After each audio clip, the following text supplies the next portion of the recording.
I backed away from the window, my mind racing through possibilities. The smart thing would be to slip out the back door and disappear into the storm. But I couldn't abandon Karen when she had no idea what she'd stumbled into.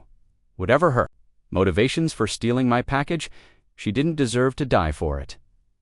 The front doorbell rang, followed by heavy knocking. I could hear muffled voices through the door, but couldn't make out the words. I moved quickly to my surveillance monitors in the storage room, switching to the front porch camera. Vincent Reeves stood at the door, his silver hair perfectly styled despite the rain. He was speaking into a small device, probably coordinating. With a larger team, the two men flanking him weren't just bodyguards, I realized.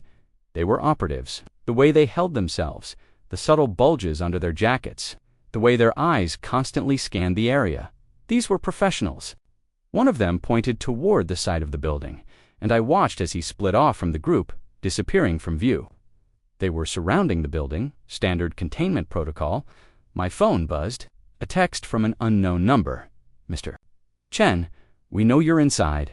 We just want to talk. Please open the door, I typed back. I'm not home. Try calling. The response came immediately. We can see the heat signature from your laptop. You have 60 seconds to open the door before we come in. Thermal imaging, of course. These weren't just corporate security, they were equipped like a military unit. I had to assume they had the legal authority to back up their threats, which meant resistance would only make things worse. But I had one advantage they didn't know about.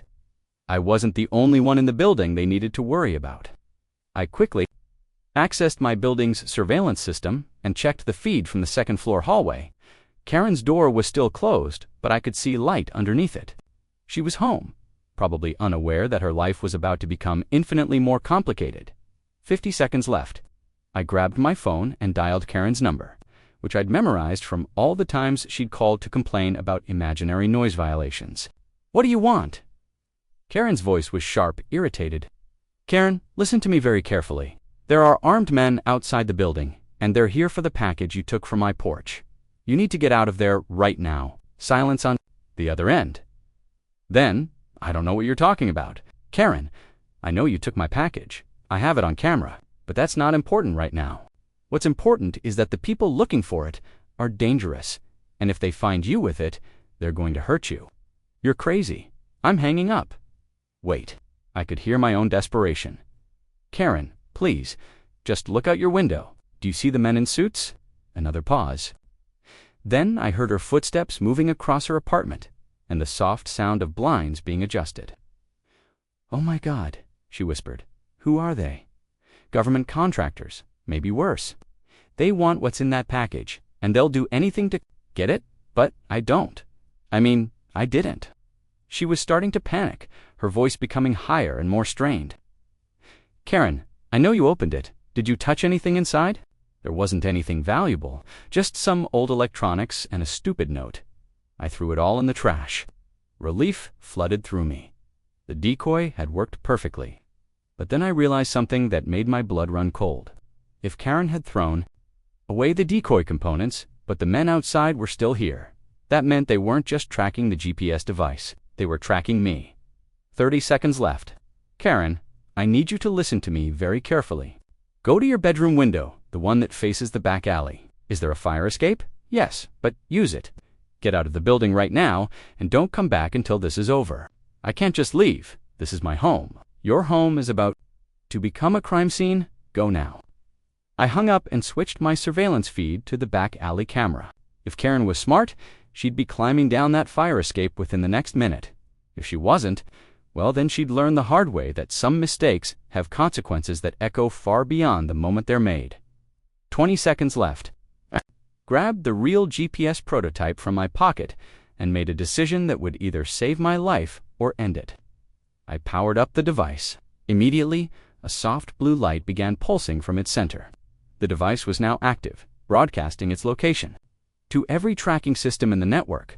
But more importantly, it was also recording everything around Ethodio: video, environmental data, even biometric readings of anyone who came within 10 feet of it. If Vincent Reeves and his team were planning to do something illegal, I was about to have evidence of it. 10 seconds left. I slipped the prototype into a hidden compartment I'd built into my desk. Small space lined with signal blocking material that would prevent the device from being detected by conventional scanners, but would still allow it to record everything happening in the room. 5 seconds. The front door exploded inward. I had just enough time to sit down at my computer and pull up a coding project before 3 men in dark suits burst into my apartment. Vincent Reeves entered first, his pale blue eyes scanning the room with the efficiency of a predator. He was taller than I'd remembered, probably 6'3", with the kind of lean build that suggested military training. His 2 companions spread out immediately, one moving toward my bedroom while the other positioned himself near the kitchen. Marcus Reeves said, his voice calm and professional, "I'm glad you decided to be reasonable." "I didn't have much choice," I replied, keeping my hands visible on the keyboard. Breaking and entering is still a crime, even for government contractors. Reeves smiled, but there was no warmth in it. "I think you'll find that our authority extends beyond normal legal constraints. We're here under the auspices of national security." Whose national security? Last I checked, my father's GPS technology was developed independently, on his own time, with his own resources. "Your father was working with stolen algorithms," Reeves said, pulling out a tablet and showing me a series of documents, code, that was originally developed by the Defense Advanced Research Projects Agency. When he died, that technology became classified property of the United States government. I glanced at the documents, but they were clearly fabricated. The timestamps were wrong, the formatting was inconsistent, and most tellingly, they referenced technical specifications that my father had never shared with anyone. Someone had done their homework, but not quite well enough. "Interesting theory," I said, "but I think you'll have a hard time proving it in court." "We're not going to court," Reeves said simply. "We're going to make this very simple. You give us the prototype, along with all research notes and backup copies, and we'll make sure you're compensated fairly for your cooperation. And if I refuse," the man who had been checking my bedroom returned and whispered something in Reeves' ear. Reeves nodded, his expression unchanging. "Then you'll be arrested for possession of stolen government property, and you'll spend the next 20 years in federal prison while we tear apart your life looking for what we need. You're bluffing, am I?" Reeves pulled out his phone and showed me a series of photographs. They were pictures of me taken over the past several weeks, centering my apartment, at the coffee shop down the street, even inside my father's old lab. "We've been watching you for months, Marcus. We know about your financial difficulties, your father's debts, your mother's medical expenses. We know about the contract you signed with Datadyne Solutions, and we know about the non-disclosure agreements you violated." My blood went cold. Datadyne Solutions was a client I'd worked with 6 months ago, helping them recover deleted files from a corporate server. It had been a simple job, but it had required me to access encrypted databases that contained sensitive financial information. I'd been very careful to follow all legal protocols, but if someone wanted to twist the facts, "We also know about your relationship with Dr. Sarah Martinez," Reeves continued, and my heart stopped. Sarah was my father's former research partner, the one person who might have had access to his work. We'd been dating for 3 months, and she'd been helping me understand some of the more complex aspects of Dad's research. "If you hurt her, we won't have to hurt anyone," Reeves said. "If you cooperate, the prototype. Marcus, where is it?" I looked around my apartment, taking in the positions of Reeves' men, the exits, the potential weapons. The man by the kitchen had moved closer to the knives, while the one who had searched my bedroom was now standing between me and the front door. They were professionals, but they were also confident, maybe too confident. "The prototype was destroyed," I said. "My father built a self-destruct mechanism into it. When he died, it activated automatically." Reeves studied my face for a long moment. "You're lying." "Am I? How do you know?" "Because 3 days ago we detected a brief activation signal from a device matching the prototype's signature. It lasted exactly 47 seconds before going dark again. The signal originated from this building." My mind raced. 3 days ago was when I'd first tested the real prototype, just to make sure it was functioning properly. The test had lasted less than a minute, but apparently that had been enough for someone to triangulate its location. "Even if that's true," I said, "it doesn't mean the device is still here. Maybe I sold it. Maybe I gave." The rain hammered against my apartment window like an angry fist. each drop a reminder of the storm brewing, both outside and within my chest. I pressed my face against the cool glass, watching the water cascade down in rivulets that distorted the world beyond into a watercolor mess of grays and browns. It was Thursday, November 15th, and I had been tracking a package for 3 days strata. Package that contained something far more valuable than Karen Morrison could ever imagine. My name is Marcus Chen, and I'm what you might call a digital forensic specialist, though my business cards simply read technology consultant. The truth is, I help people find things that others desperately want to keep hidden. Lost data, deleted files, digital breadcrumbs that lead to uncomfortable truth sits, all in a day's work for me. But this particular Thursday, I wasn't hunting for someone else's secrets. I was protecting my own. The package sitting on my kitchen counter, identical to the one I'd watched Karen steal from my porch just hours earlier, contained a prototype GPS tracking device that my late father had been developing before his sudden death 6 months ago. Dad had been a brilliant engineer, the kind of man who could look at a circuit board and see poetry in the patterns of copper traces. He'd spent the last 5 years of his life working on what he called Project Breadcrumb, a revolutionary GPS system that could track objects with pinpoint accuracy using a network of microsatellites and quantum positioning technology. The device was no bigger than a quarter, flat as a coin, and could be embedded into virtually anything. More importantly, it was completely undetectable by conventional scanning methods. The government had been very interested, and Dad had been scheduled to present his prototype to a Department of Defense contractor the week after he died. Heart attack, the doctors said. Stress from overwork, but I knew better. See, Dad had discovered something troubling in the weeks before his death. He'd found evidence that someone had been trying to steal his research, attempting to hack into his encrypted files and monitor his communications. He'd grown paranoid, installing cameras around his house, changing his passwords daily, and most importantly, he'd created multiple copies of his prototype devices. He'd hidden them in various locations, and one of those locations was supposed to be my apartment. The package I'd been expecting contained the last known prototype, shipped from Dad's safety deposit box through a complicated series of forwarding addresses and shell companies.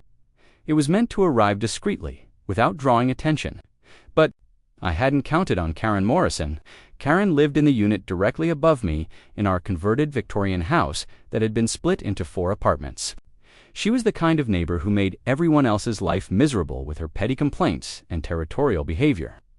She'd been living here for 12 years, which, in her mind, gave her squatter's rights to the entire building. She complained about noise that didn't exist, reported imaginary lease violations to our landlord, and had a habit of accidentally taking packages that didn't belong to her. I'd been working from home that morning, monitoring the package tracking on my computer while trying to debug a particularly stubborn piece of encryption code. The delivery was scheduled for between 10 a.m. and 2 p.m., and I'd positioned myself at my desk where I could see the front porch through my window. At 11:47 a.m., I watched the UPS truck pull up to the curb. The driver was a woman in her 50s with graying hair pulled back in a ponytail. She grabbed a small brown box from the back of her truck and walked up the 3 steps to our shared porch. I could see the address label from my window. It was definitely my package. She set it down next to the door, rang the bell for my apartment, and waited. I was already moving toward the door when I heard her truck start up again. By the time I reached the front door, she was gone. But so was my package. I yanked open the door and stepped onto the porch, scanning the area frantically. The package was nowhere to be seen. I checked behind the potted plants under the old wicker chair that Mrs. Henderson from the first floor had left out there, even in the mailbox cluster. Nothing. That's when I heard the sound of Karen's door closing. Upstairs, I'd lived beneath Karen for 3 years, and I knew the sounds of her apartment like I knew my own breathing. The creak of her floorboards, the particular way her door handle clicked when she turned it, the soft thud of her footsteps in those ridiculous fuzzy slippers she wore. I'd just heard her door close, which meant she'd been outside recently. Very recently. My heart started racing, but not from anger, from something much more dangerous. Fear. If Karen had taken my package, she now possessed technology that could revolutionize surveillance, military operations, and privacy invasion. In the wrong hands, Dad's GPS system could be used to track anyone, anywhere, without their knowledge. The implications were staggering. But more immediately concerning was the fact that I wasn't the only one looking for this technology. 2 weeks after Dad's funeral, I'd been approached by a man named Vincent Reeves. He claimed to be a representative from a private security firm that had been interested in Dad's work. He offered to buy all of Dad's research and prototypes for an amount that would have made me wealthy beyond my wildest dreams. When I refused, explaining that I intended to honor my father's original plan to license the technology to the government, Reeves had been understanding. Since then, I'd noticed things. A car parked across the street that hadn't been there before, with windows tinted too dark to see inside. Phone calls that ended abruptly when I answered. My internet connection acting strangely, as if someone was monitoring my traffic. Classic signs of surveillance. I'd started taking precautions. I'd installed my own security cameras, used encrypted communication channels, and most importantly, I'd prepared for the possibility that someone might try to intercept Dad's final package, which is why I'd ordered a duplicate box from the same company, filled it with harmless electronic components, and had it delivered to my apartment on the same day as the real package. The real package, containing the actual prototype GPS device, was sitting safely in my kitchen. The decoy package, the one Karen had stolen, contained nothing but old circuit boards and a note that read, "If you're reading this, you've made a terrible mistake." But I'd underestimated Karen's sticky fingers, and now she had unwittingly inserted herself into a dangerous game she couldn't possibly understand. I climbed the stairs to the second floor, my footsteps echoing in the narrow hallway. Door was painted a garish shade of yellow that she'd chosen specifically to annoy the rest of us. I could hear her television blaring through the thin wall some daytime talk show where people were screaming at each other about paternity tests and cheating spouses, perfect background noise for what was about to become a very uncomfortable conversation. I knocked on her door, trying to keep my voice calm and neighborly. "Karen, it's Marcus from downstairs. I think there might have been a mix-up with a package delivery." The television volume dropped suddenly, and I heard the shuffle of those fuzzy slippers across hardwood floors. The door opened just wide enough for Karen to peer out at me with one suspicious eye. She was a woman in her early 60s, with short gray hair that she dyed an unfortunate shade of auburn and deep-set eyes that seemed to be perpetually narrowed in suspicion. "What kind of mix-up?" she asked, not opening the door any wider. "Was expecting a package this morning, and I saw the UPS truck, but I can't find my delivery anywhere. I was wondering if maybe it got left at the wrong door by mistake." Karen's expression shifted almost imperceptibly. If I hadn't been watching for it, I might have missed the brief flicker of guilt that crossed her face before her features settled back into their default mask of irritation. "I haven't seen any packages," she said firmly. "Maybe you should check with the delivery company. They make mistakes all the time." "I'm sure they do," I replied, keeping my voice level. But I was actually watching from my window when the driver delivered it. She put it right there on the porch, and then it disappeared. "I was hoping maybe you saw something." Karen's grip on the door handle tightened. "I don't spend my time spying on the neighbors like some people. If your package got stolen, that's what you get for living in this neighborhood. Maybe you should consider getting a P.O. box." She started to close the door, but I placed my hand gently against the frame. "Karen, I really need that package. It contains something important, something that belonged to my father. If you happen to see it, or if someone took it by mistake, I'd really appreciate getting it back. No questions asked." For a moment, something almost like sympathy flickered in her eyes, but it was gone quickly, replaced by her usual defensiveness. "I told you, I don't know anything about your package. Now, if you'll excuse me, I have things to do." She closed the door firmly, and I heard the deadbolt slide into place. I stood there for a moment, staring at that ridiculous yellow door, considering my options. I could call the police, but what would I tell them? That I suspected my neighbor of stealing a package, but I couldn't prove it. And oh, by the way, the package might contain classified technology that could be used for espionage. They'd think I was paranoid or delusional. I could confront Karen more directly, but that would only make her angry. The sirens were getting closer, but they weren't police sirens.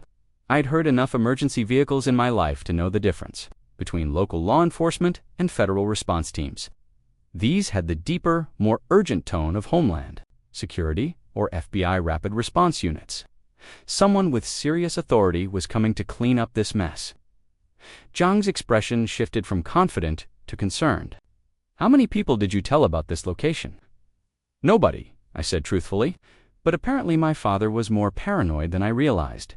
The prototype doesn't just record and transmit it, also sends automatic distress signals when it detects multiple unauthorized users in proximity.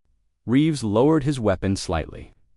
"You're saying it called for backup? I'm saying it was designed to protect itself. My father built in safeguards to prevent exactly this kind of situation." I gestured around the room at the two opposing teams of armed operatives, multiple parties, trying to acquire the technology through force. The beeping from the prototype was now coming every few seconds, and I could see both team leaders calculating their options. They had maybe 3 minutes before federal agents surrounded the building, and neither team wanted to explain their presence to legitimate law enforcement. "There's something else you both need to know," I said, deciding it was time to play. "My final card. My father didn't just create one prototype. He created 12. And only one of them is the real device. The others are decoys designed to lead thieves and corporate spies on wild goose chases." Zhang's eyes narrowed. "You're lying, am I? How do you think you both ended up here at the same time, chasing the same package? My father spent 5 years setting up an elaborate shell game, and you've all been dancing to his tune from the beginning." I moved slowly toward my computer, keeping my hands visible. "Let me show you something." I pulled up a file that I had discovered on my father's encrypted drive, just days after his funeral, a file I'd been afraid to open until now. The document was titled Project Pandora, and it contained a detailed psychological profile of every person and organization that had shown interest in his GPS technology. "Vincent Reeves," I read aloud, "former CIA operative, dishonorably discharged for selling classified information to private contractors. Now works for Meridian Security Solutions, a front company funded by defense contractors who want access to military technology without congressional oversight." Reeves' face went pale, but he didn't deny it. "Colonel Zhang Wei," I continued. "Actually, Major Zhang Wei, demoted after a failed operation in Taiwan, currently working for Unit 61,398, the People's Liberation Army's Cyber Warfare Division, assigned to acquire Western technology through industrial espionage."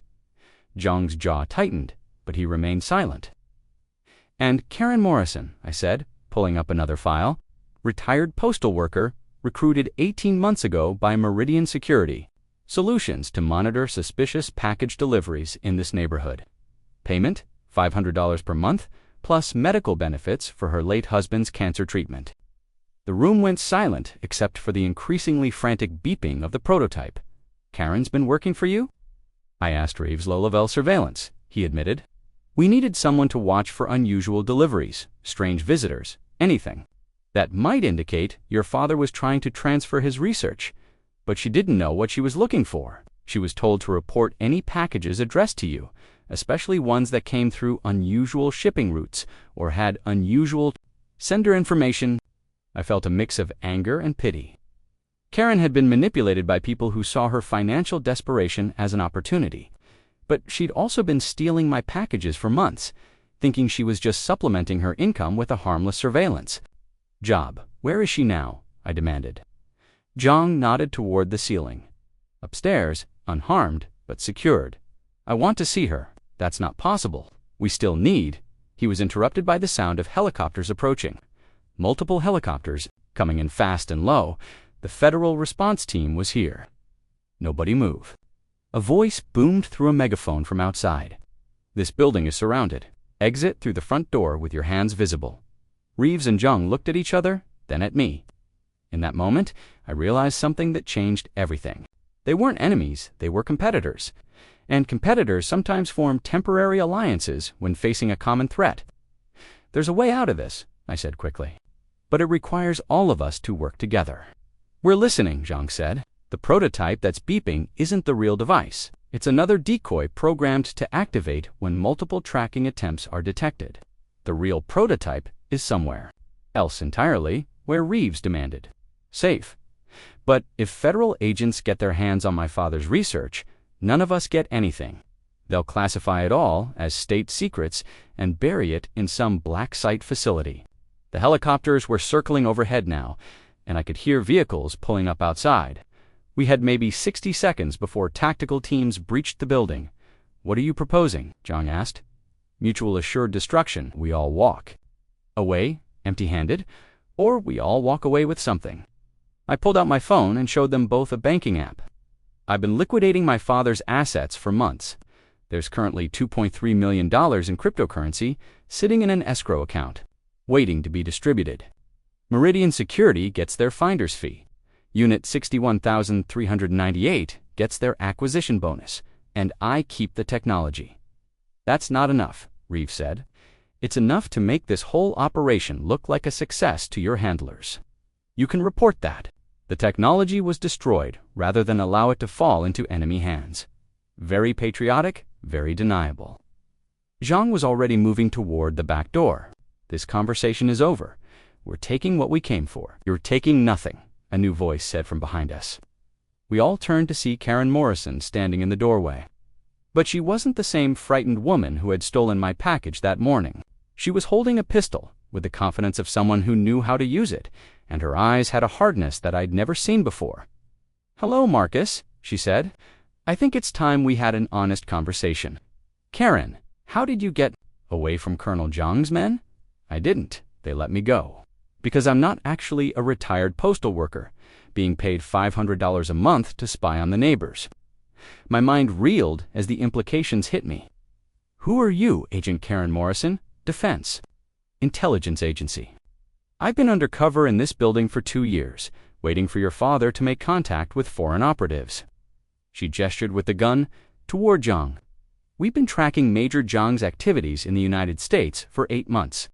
When our surveillance indicated he was planning an operation in this neighborhood, we knew your father's technology was the target. But my father died 6 months ago." "Your father faked his death 6 months ago," Karen said. "He's currently in protective custody at a secure facility in Colorado, very much alive and very concerned about his son's safety." The room spun around me. Everything I thought I knew about the past 6 months, my grief, my father's funeral, the inheritance of his research had all been an elaborate lie. The heart attack, staged. We had credible intelligence that both Chinese and Russian operatives were planning to kidnap your father and force him to recreate his GPS technology. So we faked his death and moved him to safety. Then why didn't you tell me?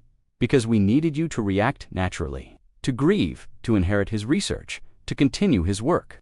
We needed the foreign operatives to believe they still had a chance to acquire the technology through you." Reeves was backing toward the front door, but Karen swung her weapon toward him. "I wouldn't, Mr. Reeves. My backup is already in position." As if on cue, the front door opened and 3 people in FBI tactical gear entered the apartment. But they weren't pointing their weapons at Zhang or Reeves, they were pointing them at me. Marcus Chen, the lead agent, said, "You're under arrest for espionage, conspiracy to commit treason, and violation of the Arms Export Control Act." "What?" I stared at Karen in disbelief. "I thought you said my father was in protective custody." "He is? But you're not your father, Marcus. And you've been making some very poor choices." She reached into her jacket and pulled out a tablet, showing me a series of photographs. They were pictures of me meeting with various people over the past several months, several of my father's former colleagues, and most damning of all, a man I now recognized as a Russian intelligence operative posing as a venture capitalist. "You've been selling pieces of your father's research to foreign buyers," Karen continued. "Small pieces, nothing that would seem significant on their own. But when combined, they provide a complete blueprint for recreating the GPS technology. That's impossible." "I never you gave Dr. Martinez access to your father's encrypted files so she could help you understand his work. Dr. Martinez has been selling that information to Russian intelligence for 3 years." The betrayal hit me like a physical blow. Sarah, the woman I'd been falling in love with, had been using me from the beginning. "You sold technical specifications to Datadyne Solutions as part of your consulting work. Datadyne is a shell company owned by Chinese military contractors. I was hired to recover deleted files. It was legitimate work. The files you recovered contained algorithm